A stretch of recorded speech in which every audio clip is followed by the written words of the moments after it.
Assalamualaikum warahmatullahi wabarakatuh. Selamat datang di mata kuliah pengantar teknologi informasi bersama saya Muhammad Ibrahim Nasution. Baiklah, di materi yang pertama kita akan membahas tentang pengertian teknologi informasi. Menurut Hart and Ken tahun 96, teknologi informasi itu adalah seperangkat alat yang membantu manusia bekerja dengan informasi dan melakukan tugas-tugas yang berhubungan dengan pemrosesan informasi. Segala yang berhubungan dengan informasi dan informasi tersebut berhubungan untuk membantu pekerjaan daripada manusia, dia dinamakan dengan teknologi informasi. Kita masuk ke yang kedua, yaitu fungsi daripada teknologi informasi. Fungsi yang pertama itu adalah sebagai capture. Apa itu yang maksudnya capture? Capture itu adalah proses penyusunan rekam aktivitas secara terperinci. Jadi dengan kemajuan teknologi informasi, segala aktivitas itu bisa dilakukan proses perekaman sehingga sampai ke titik yang paling rinci. Kita bisa mendapatkan, kalau misalnya video itu dapat durasinya, ukurannya, kemudian kualitas videonya secara terperinci, dapat informasinya. Dan yang kedua namanya adalah processing.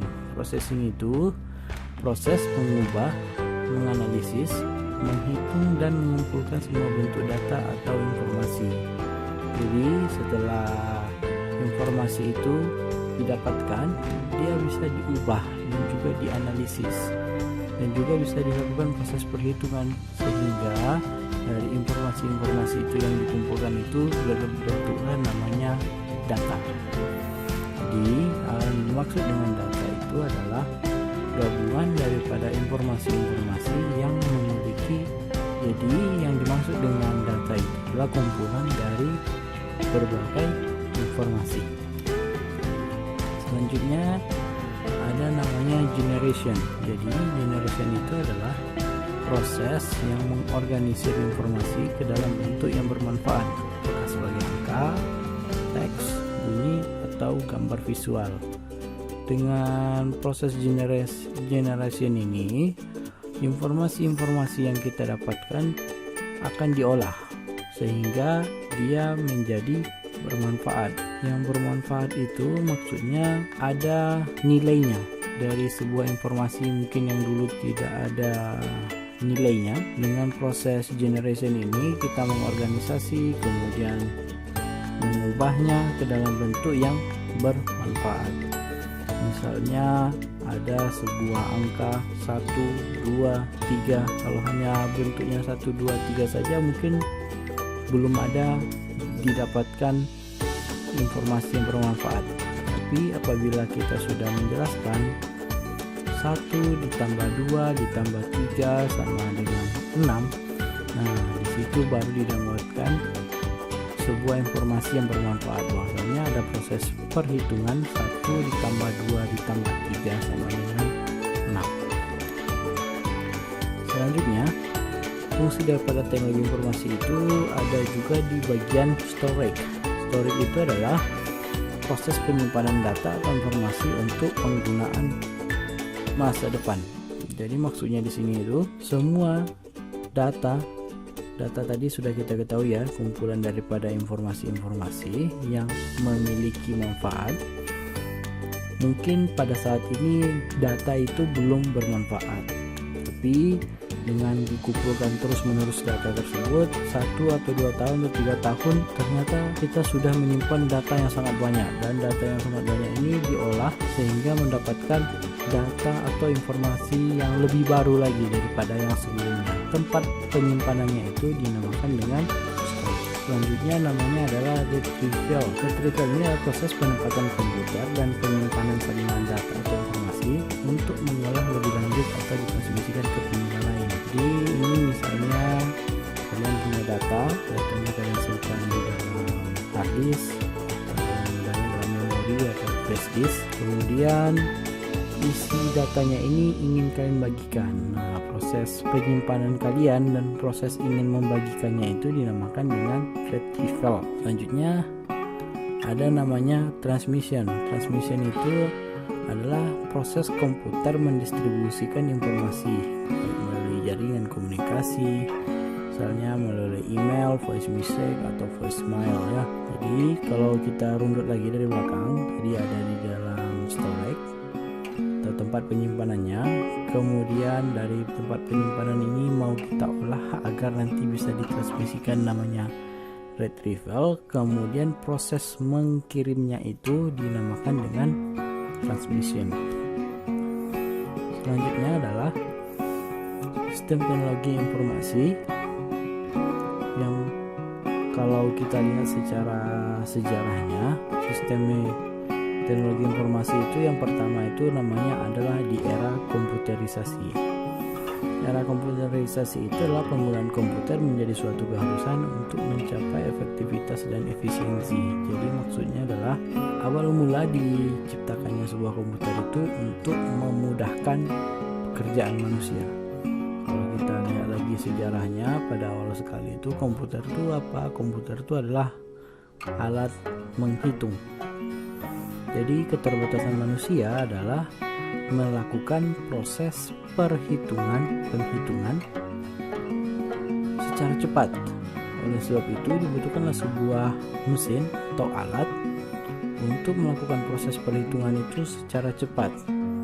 Nah, dari situlah asal muasal dibuatnya sebuah komputer. Dengan adanya komputer diharapkan bisa mencapaikan efektif dan efisien. Sudah terbayang tuh, misalnya ada sekitar 100 perhitungan. Apabila 100 perhitungan ini kita berikan kepada manusia, mungkin dia membutuhkan waktu sekitar 2 jam untuk melakukan proses perhitungannya. Tapi dengan ada komputer, efisiensi atau waktunya itu tidak sampai berjam-jam, bahkan mungkin hanya hitungan detik atau menit sudah selesai. Masuk ke era selanjutnya adalah era teknologi informasi. Jadi setelah komputer ditemukan, baru masuk ke dalam teknologinya, teknologi informasinya. Era teknologi informasi itu adalah pemanfaatan kecanggihan komputer untuk mengolah basis data, spreadsheet ataupun data processing. Jadi maksudnya adalah dengan sudah ditemukannya komputer, kemudian data juga sudah ada. Nah, bagaimana agar si komputer ini tidak hanya sekedar hanya pandai berhitung saja. Oleh sebab itu data-data yang didapatkan itu diolah kembali sehingga muncullah namanya basis data, spreadsheet. Spreadsheet itu Excel ya maksudnya ya. Kemudian ada lagi namanya data processing. Jadi data processing itu proses pengolahan data sehingga mendapatkan ilmu baru lagi dari data yang telah diproses ini. Misalnya data statistik.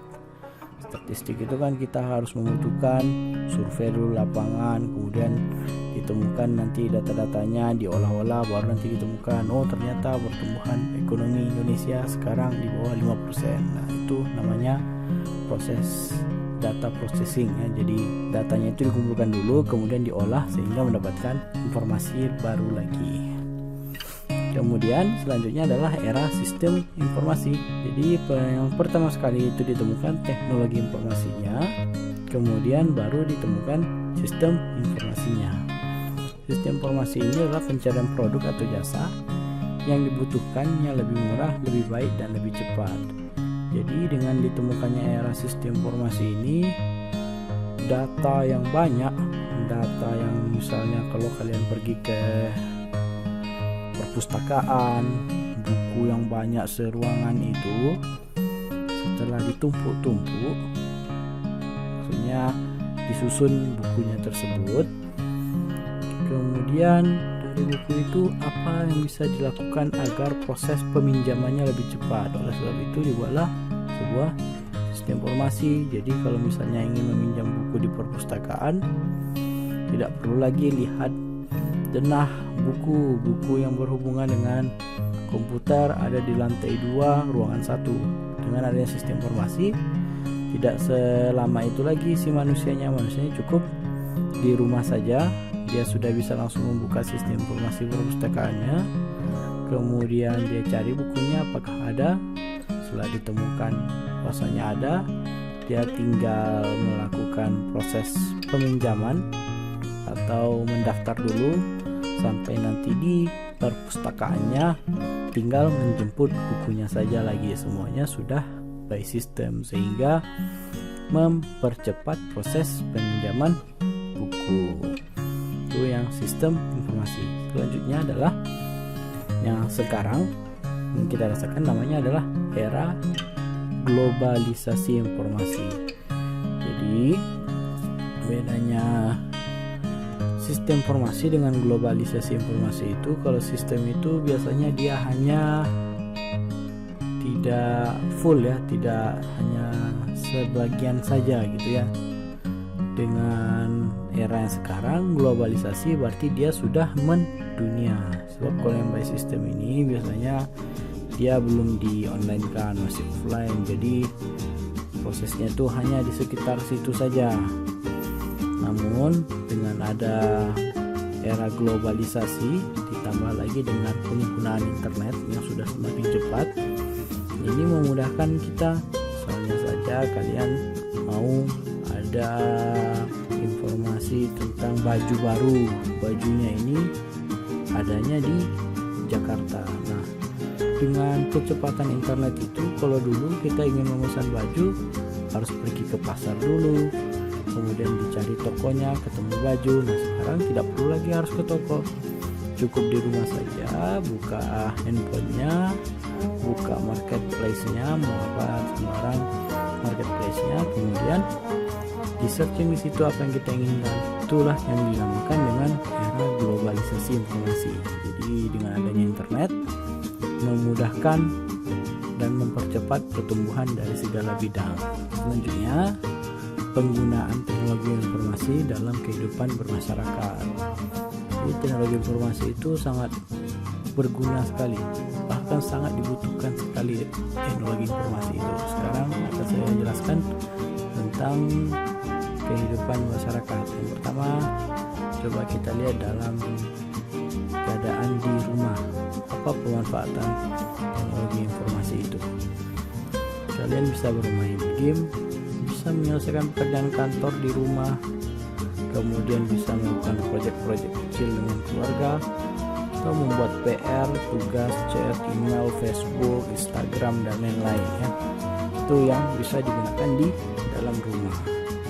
Bahkan sekarang dengan keadaan sekarang, kuliah pun bisa dari rumah. Selanjutnya di dunia kerja dan pendidikan, memanfaatkan komputer untuk menyelesaikan tugas, kemudian mencari informasi, pengetahuan, dan dengan bantuan teknologi informasi dapat meningkatkan kemajuan pendidikan. Perkembangan teknologi informasi untuk pendidikan sangat pesat sekali. Bisa kita rasakan sekarang. Dulu untuk menyelesaikan sebuah tugas, apabila kita seorang mahasiswa diberikan tugas oleh dosennya, kamu coba kerjakan tugas yang ini. Tempat pengaduan paling utama itu adalah ke perpustakaan. Tapi dengan keadaan sekarang, perpustakaan itu masih tempat peraduan, tapi bukan nomor pertama, sudah menjadi nomor kedua. Nomor pertama itu tinggal tempat pengaduannya adalah mengambil handphone atau komputer dan membuka Google. Itu yang paling cepat untuk mencari informasi. Jadi perkembangan di teknologi bagian pendidikan itu sangat pesat sekali. Dulu yang perpustakaan menjadi nomor satu, sekarang sudah tidak lagi menjadi nomor satu. Selanjutnya untuk pelayanan masyarakat, ini digunakan misalnya untuk di kantor-kantor ya, mempercepat tanpa birokrasi yang berbelit-belit. Oke, ini sudah banyak kita temukan, misalnya ada sekarang istilahnya e-KTP. Dulu KTP itu membuatnya berbulan-bulan, sekarang ya sudah, kita cukup datang ke Capil, daftarkan diri sesuai syarat-syarat yang diminta oleh Capil, foto, tanda tangan, sidik jari, dan kalau misalnya selesai hari itu alhamdulillah, kalau tidak paling lambat besoknya, atau tergantung bulan KTP-nya kalau sudah tersedia langsung dia jadi. Itu pemanfaatan teknologi informasi. Kemudian ada istilahnya barcode. Barcode ini kalau kalian beli makanan atau beli produk-produk yang sudah besar, biasanya ada barcode-nya, tinggal di scan saja. Jadi tidak perlu lagi dicari-cari ini harganya berapa, tinggal scan aja barcode-nya, nanti langsung keluar, oh ternyata barang ini harganya segini. Kemudian untuk pelayanan masyarakat, pembayaran listrik, ini tidak perlu lagi mengantri-ngantri ke koperasi atau ke kantor pos atau ke kantor PLN untuk bayar listrik. Dengan perkembangan teknologi sekarang, bayar listrik itu cukup dari rumah saja. Kalian tinggal buka banking kalian, atau kalian punya banking atau bisa buka marketplace, bayar langsung di situ tagihannya. Itu berlaku juga untuk bayar telepon, air, dan PBB dan lain-lain ya, tanpa harus antri, cukup dari rumah saja. Selanjutnya kita lihat lagi peranan manusia dalam teknologi informasi. Peranan teknologi informasi itu bergantung pada kemampuan manusia yang terlibat secara langsung atau tidak langsung. Oleh sebab itu, setiap perkuliahan itu wajib mengambil mata kuliah pengantar teknologi informasi. Jadi kalian dituntut memang harus mampu dan diharapkan bisa terlibat secara langsung dalam mengambil keputusan terhadap peranan teknologi informasi ini. Dan alhamdulillah sekarang mahasiswanya sudah mengikutinya. Itu bisa dibuktikan dengan seperti sekarang, untuk perkuliahannya dipaksa untuk secara daring, mahasiswanya juga harus memaksakan dirinya mampu bergantung pada teknologi informasi ini. Kemudian produk teknologi informasi hanya suatu media, penggunaan tergantung pada manusia pemakainya. Teknologi informasi itu sangat banyak sekali dan medianya juga sangat banyak sekali. Jadi tergantung manusianya sekarang, dia memerlukan itu atau tidak. Misalnya ada teknologi informasi di bidang medis, mungkin sekarang sudah ada teknologinya membersihkan kotoran telinga, itu tidak harus lagi di center-center, cukup dengan komputer saja. Kalau dia jurusannya PHT, oke, itu perlu sama dia. Jadi kalau untuk kita yang hanya di bagian umum atau ini bagian Fakultas Usuluddin Adab dan Dakwah, produk IT yang seperti itu tidak perlu kita gunakan. Yang kita butuhkan yang di bagian yang lainnya. Selanjutnya adalah dibutuhkan iklim dan regulasi kebijakan yang mendukung mekanisme teknologi informasi. Alhamdulillah untuk kita di Indonesia, kebijakan dari pemerintah sudah ada. Itu dibuktikan dengan Undang-Undang ITE tahun 2007.